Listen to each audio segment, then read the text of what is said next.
So mga par, halos 2 linggo na lang nga po mangyayari na ang bakbakan sa pagitan ni Naoya Inoue kalaban si Murodjon Akhmadaleb. At sa naging huling interview ni MJ mga idol, palagay nito meron daw paglalagyan si Inoue kapag natamaan ito ng kanyang isang suntok. Ganong katiwala si Akhmadaleb mga idol sa kanyang lakas. Wala pa naman sagot si Inoue mga idol sa mga banta ni MJ. Pero sa latest post nito mga idol, tila hindi na kailangan ni Inoue magbanta kay Akhmadaleb. Pinakita lang naman kasi mga idol ng Japanese Monster ang kanyang bato-batong katawan. Ito ang resulta mga idol ng matinding pagsasanay ni Inoue sa ating kababayan na si Marlon Tapales, kung saan ito na siguro mga idol ang pinakamagandang katawan ni Inoue kumpara sa mga previous nito na laban. Halata talaga na pinaghandaan ng Hapones ang laban nito kay Akhmadaleb. Malamang alam nito mga idol at ramdam nito may kalalagyan din siya sa bakbakan kapag hindi naging maganda ang kondisyon ni Inoue, lalo pa maluwag ng tornilyo ng Hapones dahil sa mga previous nito na laban kontra kay Luis Neri at Ramon Cardenas, kung saan gumapang ito sa ibabaw ng lona. Hindi lang basta bumagsak mga idol, masama talagang pagkabagsak ni Inoue dahil sa lakas ng suntok ng kalaban. Meron nga kasabihan sa boxing sports mga idol na kung nakatikim ka na daw masaktan sa isang laban, mananatili pa naman daw ang lakas mo pero hindi na kagaya ng dati ang tibay mo sa bakbakan, at ito daw magpapawala ng focus sa'yo sa laban dahil iniisip mo na baka matamaan ka ulit at bumagsak ka sa ring. Kaya abangan natin yan mga idol. Sigurado tayo mga boss na isa ka na Akhmadaleb at Inoue ang babagsak sa canvas sa bakbakan nila.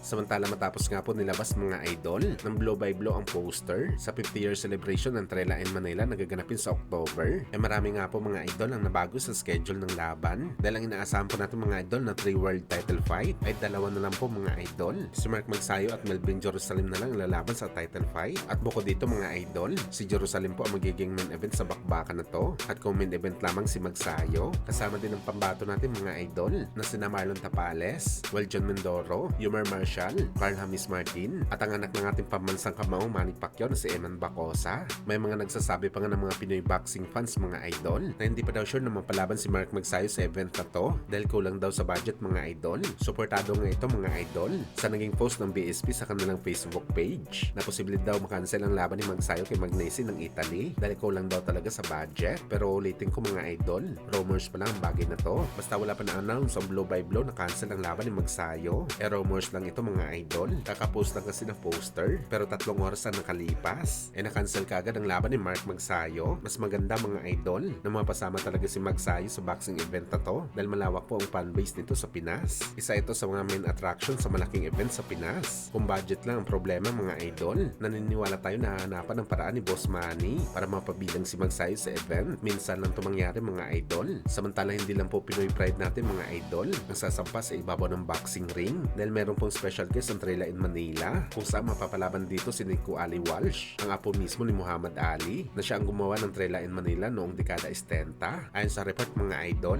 hinahanapan pa daw ng kalaban si Nico Ali. Posible daw mapalaban ito sa Thai boxer, kaya abangan natin to mga idol.